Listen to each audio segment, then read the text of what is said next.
Bonjour et bienvenue. Avez-vous déjà ressenti cette étrange sensation de vouloir simplement rester chez vous, même en sachant qu'il ne se passe rien de mal dans le monde? Les invitations arrivent, les gens insistent, mais quelque chose en vous résiste, comme une voix douce qui murmure de rester. Vous refusez, vous inventez des excuses, ou vous ne pouvez tout simplement pas expliquer. Vous sentez juste que vous ne voulez pas y aller. Et si je vous disais que ce n'est pas de la paresse, ni un manque de volonté de socialiser, et si ce sentiment était en réalité un signe que vous êtes l'un des élus? Cette vidéo est pour vous qui sentez que vous n'appartenez pas au monde extérieur, mais qui n'avez pas encore compris pourquoi. Aujourd'hui, je partagerai 6 vérités sur ceux qui préfèrent rester à la maison. Et peut-être qu'à la fin de cette vidéo, vous réaliserez que ce que l'on appelle l'isolement est en réalité une protection divine. Avant de continuer, si ce message résonne déjà en vous, aimez cette vidéo, abonnez-vous à la chaîne pour ne pas manquer les prochains contenus et dites-moi dans les commentaires vous aussi, ressentez-vous ce besoin de vous éloigner du monde sans savoir exactement pourquoi? Je veux savoir si ce message atteint d'autres élus comme vous. Depuis notre plus jeune âge, on nous a appris que le bonheur réside dans la socialisation, que sortir, s'amuser et être entouré de personnes est un signe de santé, de joie et de réussite. Mais que faire lorsque le monde extérieur ne vous attire pas? Lorsque le bruit des rues vous dérange et que la foule vous fatigue, vous vous regardez et vous vous demandez: y a-t-il quelque chose qui ne va pas chez moi? Pourquoi me sens-je si bien chez moi dans le silence, tandis que les autres recherchent un mouvement constant? Permettez-moi de vous dire une chose, clairement ce n'est pas un défaut, c'est un signe. Et oui, peut-être êtes-vous l'un des élus, car les élus ne ressentent pas les choses comme les autres. Ils perçoivent l'invisible, sont dérangés par ce que la majorité ignore: les environnements bruyants, les énergies denses, les personnes superficielles. Tout cela pèse, draine, confond. Rester à la maison n'est pas seulement une question de confort, c'est une question de survie, de clarté. C'est comme si dehors, il y avait une fréquence qui ne résonne plus avec ce que vous devenez. Et c'est là le point. Vous ne vous éloignez pas du monde par faiblesse, mais vous vous retirez parce que vous vous éveillez. Cette vidéo ne parle pas d'isolement, mais de la sagesse de se retirer. Il s'agit de comprendre pourquoi vous, qui préférez le silence de votre foyer à l'agitation du monde, pourriez vivre un appel bien plus profond que vous ne l'imaginez. Dans les prochaines minutes, je partagerai 6 vérités spirituelles et émotionnelles sur ceux qui préfèrent rester à la maison. Et pourquoi ce comportement si souvent jugé pourrait être justement le reflet de votre essence la plus éveillée. Si cela a déjà du sens pour vous, respirez profondément, car ce qui suit pourrait transformer complètement la façon dont vous vous voyez. Êtes-vous déjà entré dans un environnement et avez ressenti une oppression dans la poitrine, même sans que personne n'ait dit un mot? Ou avez-vous été près de quelqu'un et, soudainement, votre énergie a été drainée, comme si la simple présence de cette personne avait épuisé votre force? Si oui, ce n'est pas de la sensiblerie ni une sensibilité exagérée, c'est une perception énergétique et elle est souvent plus forte chez ceux qui ont été choisis. Les élus portent une antenne invisible, captent ce qui se cache derrière les mots, perçoivent les intentions cachées, sentent l'ambiance d'un lieu avant même de voir ce qui s'y passe. Et cela peut être beau, mais aussi épuisant. C'est pourquoi, souvent, l'élu évite de sortir. Ce n'est pas par peur ni par paresse, c'est par protection. Dehors, tout est stimulus, bruit, énergie, fausseté, précipitation, compétition. Et l'élu, qui apprend à garder sa lumière allumée, sait que tous les endroits ne méritent pas sa présence. Il sent, même sans comprendre avec des mots, que son âme a besoin d'être dans des environnements qui respectent son champ énergétique, qui l'accueillent, qui ne le drainent pas, qui ne le blessent pas. Et s'il n'a pas encore trouvé ces endroits, il choisit le plus sûr, sa maison. Parce que là, même dans le silence, il est en paix. Ce que le monde appelle isolement, l'élu sait que c'est de la sensibilité, une force ancienne. C'est le signe que l'âme a beaucoup cheminé et qu'elle ne veut maintenant être que là où la vérité vibre. Avec le temps, l'élu commence à réaliser que sa maison est plus qu'un endroit avec des murs et des meubles. Elle devient un temple, un refuge sacré, où il peut enfin respirer sans se défendre. Dehors, le monde exige des masques, des postures, des réponses rapides. Mais à la maison, il peut être qui il est vraiment, sans jugement, sans avoir à s'adapter, sans justification. La maison devient un espace de reconstruction, où il sent son âme se recomposer après une journée difficile. C'est là qu'il met une musique douce, allume de l'encens, lit un passage d'un livre qui parle à l'âme et souvent fait taire tout, car c'est seulement dans le silence qu'il peut entendre son essence propre. La maison de l'élu n'a pas besoin d'être luxueuse. Elle doit être nettoyée énergétiquement, chargée de sens et protégée comme un champ de force. C'est là qu'il prie, parle à l'invisible, sans la présence de quelque chose de plus grand, même lorsque le monde insiste pour dire que c'est une chose de l'esprit. Et oui, cela peut être solitaire parfois, mais ce n'est pas un vide quelconque. C'est un vide fertile, où il s'écoute, se guérit, se prépare. La maison est l'endroit où l'élu cesse de survivre et commence à s'éveiller. C'est pourquoi, si vous sentez que vous préférez être à la maison plutôt que n'importe où ailleurs, ne vous blâmez pas. Vous ne perdez pas le monde extérieur, vous gagnez le monde ici dedans. Pour ceux qui sont élus, le temps semble s'écouler à un autre rythme. Dehors, tout est urgence. Des gens qui courent pour arriver nulle part, trop d'informations, pas assez de conversations. Chaque seconde doit être productive, chaque pause est vue comme une faiblesse. Mais l'élu ressent les choses différemment. Alors que le monde se précipite, il veut ralentir. Alors que tout le monde vit connecté, il veut se déconnecter. Non pas parce qu'il n'a pas d'ambition, mais parce que son âme aspire à la profondeur, pas à la vitesse. Il essaie de suivre, de s'adapter, mais bientôt son corps commence à crier. Viennent les douleurs, la fatigue sans raison, la sensation d'être toujours au mauvais endroit, avec les mauvaises personnes. Et alors il recule, rentre à la maison, se tait, et dans ce silence, il réalise le problème n'était pas lui. C'était le monde essayant de forcer une âme sensible à vivre comme si elle était aveugle, sourde et déconnectée. L'élu n'est pas né pour courir sans direction. Il est né pour sentir le chemin avant de marcher, pour écouter les signes, percevoir l'invisible. Et cela n'est possible que lorsqu'il ralentit. Être à la maison, en paix, dans son temps, à son rythme, n'est pas un retard, c'est de la sagesse. Alors que le monde court en cercle, l'élu avance en spirale, il monte, s'élève et c'est rien de vrai n'est construit dans la précipitation. Beaucoup de gens confondent, voient l'élu plus calme, plus distant, plus retiré et pensent « il doit être triste, se sentir seul ». Mais ce qu'ils ne savent pas, c'est qu'il y a une énorme différence entre être seul et se sentir solitaire. L'élu, lorsqu'il s'isole, ne fuit pas les gens, il se trouve lui-même. C'est dans ce silence, ce café pris lentement, cette lumière tamisée en fin d'après-midi qu'il s'écoute vraiment. Et plus que cela, c'est dans cet isolement sacré qu'il se reconnecte avec quelque chose de plus grand, car les élus savent que les réponses qu'ils cherchent ne se trouvent pas dans le bruit du monde, mais dans le silence de l'âme.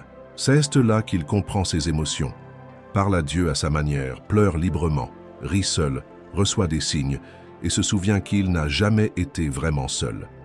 Alors que le monde court après les distractions, l'élu apprend à vivre avec sa propre présence. Et celui qui apprend à être bien avec lui-même n'accepte plus n'importe quoi juste pour combler un vide. L'isolement de l'élu est une guérison, une pause avant le saut, une plongée avant l'expansion. La prochaine fois que quelqu'un vous demandera pourquoi vous disparaissez, pourquoi vous préférez rester à la maison, souriez et dites « parce que parfois c'est dans le silence que je m'écoute le plus et c'est là que je me renforce ». Il existe une sagesse qui ne s'apprend pas dans les livres, ni dans les conversations. Elle naît dans le silence et ne se révèle qu'à ceux qui ont le courage d'écouter ce qui vient de l'intérieur. L'élu, lorsqu'il préfère rester à la maison, ne se repose pas simplement, il affine ses oreilles internes. Alors que le monde extérieur parle fort, il se retire pour écouter quelque chose de plus fort, son intuition. C'est dans ce silence, en l'absence de distraction, qu'il commence à percevoir ce qui passait auparavant inaperçu. Le frisson qui avertit lorsque quelque chose ne va pas. Le rêve qui semble être un message. La sensation que quelque chose va se produire et qui se produit. Avec le temps, l'élu comprend que cette voix intérieure n'est pas de la folie. C'est un guide, une sagesse ancestrale qui murmure, son chant spirituel essayant de communiquer avec lui, sans cri, sans drame, juste avec subtilité et vérité. C'est pourquoi il s'éloigne de la foule, car dans l'agitation, il perd la connexion.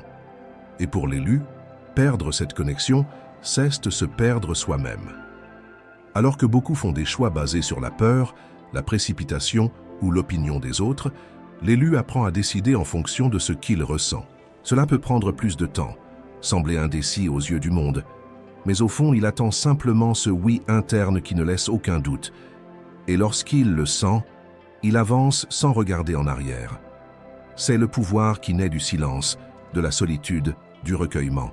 Et peut-être est-ce justement pour cela que vous aussi ressentez ce besoin d'être plus avec vous-même, parce que votre intuition vous appelle et ne parle clairement que lorsque le bruit cesse. Avec le temps, l'élu commence à réaliser que sa maison n'est pas seulement l'endroit où il vit, c'est l'espace où il guérit. Aux yeux de ceux qui regardent de l'extérieur, ce n'est qu'un salon avec un canapé, une cuisine ordinaire, une chambre quelconque, mais pour lui, c'est sacré. C'est là qu'il allume une bougie avec intention, met une musique qui apaise l'âme, organise les objets avec sens, comme si chaque coin racontait une histoire. La maison de l'élu sent la protection, à un coin de prière, même lorsque personne ne prie à voix haute, à une présence même lorsqu'il est seul, car c'est là qu'il cultive ses rituels. Là, il lit des textes qu'il élève, écrit ce qu'il ressent, pleure ses peines et se reconstruit en silence. Là, il parle à Dieu à sa manière, sans avoir besoin de temple, de pasteur ou de public. Car la foi de l'élu est silencieuse, mais puissante, intime, mais ferme, invisible, mais réelle. Et plus il se connecte à cet espace, plus il réalise que ce n'est pas seulement lui qui a choisi la maison l'a aussi choisi comme un utérus spirituel qui accueille son processus de renaissance. C'est pourquoi l'élu prend soin, nettoie, organise, harmonise, non par obsession, mais parce qu'il sait que l'énergie a du poids et que l'endroit où l'on vit façonne ce que l'on ressent. La maison devient un hôtel, non pas de religion, mais de vérité, de présence, d'équilibre. Et même si personne d'autre ne le voit, l'élu sait c'est là qu'il entend l'appel, où il rencontre ce qui est éternel. Vous connaissez ce regard de surprise lorsque vous dites que vous préférez rester à la maison, ou ce commentaire déguisé en vous devriez plus socialiser qui fait mal. Le monde ne comprend pas et juge souvent. Mais l'élu sait que ces jugements sont superficiels, la voix de ceux qui n'ont pas encore vu la profondeur de ceux qui choisissent le silence. Alors que la majorité cherche une validation dans la foule, l'élu cherche un sens dans le silence. Alors que le monde voit le fait de rester à la maison comme un manque de volonté, il sait que c'est un acte de courage, le courage de se préserver, d'écouter sa propre voix et de ne pas se laisser emporter par la pression externe. L'élu a appris que tout le monde ne comprendra pas sa manière d'être, que beaucoup essaieront de le faire entrer dans des moules qui ne lui conviennent pas et que certains essaieront même de lui faire sentir qu'il a tort. Mais il refuse, car il sait que son chemin est différent. Sa mission exige cette distance, non pas pour se cacher, mais pour se renforcer. Lorsque le monde insiste pour questionner, l'élu répond avec calme ou se tait simplement, car il n'a pas besoin de prouver quoi que ce soit à qui que ce soit, il a juste besoin de continuer à s'écouter. Et c'est l'une des plus grandes forces des élus, savoir rester intègre, même lorsque tout le monde veut que vous soyez différent. Si vous vous sentez ainsi, souvenez-vous, l'opinion des autres ne définit pas votre vérité. Vous n'êtes pas étrange, vous êtes différent. Vous êtes un élu. Avez-vous remarqué que, aussi fort que vous essayez d'expliquer, beaucoup de gens ne comprennent tout simplement pas ce que vous ressentez. Ils voient vos choix, vos désirs, vos limites, et ne parviennent pas à saisir pourquoi. Ils ne comprennent pas que pour vous, sortir n'est pas juste faire un tour, que être au milieu de la foule peut être une bataille invisible, épuisante.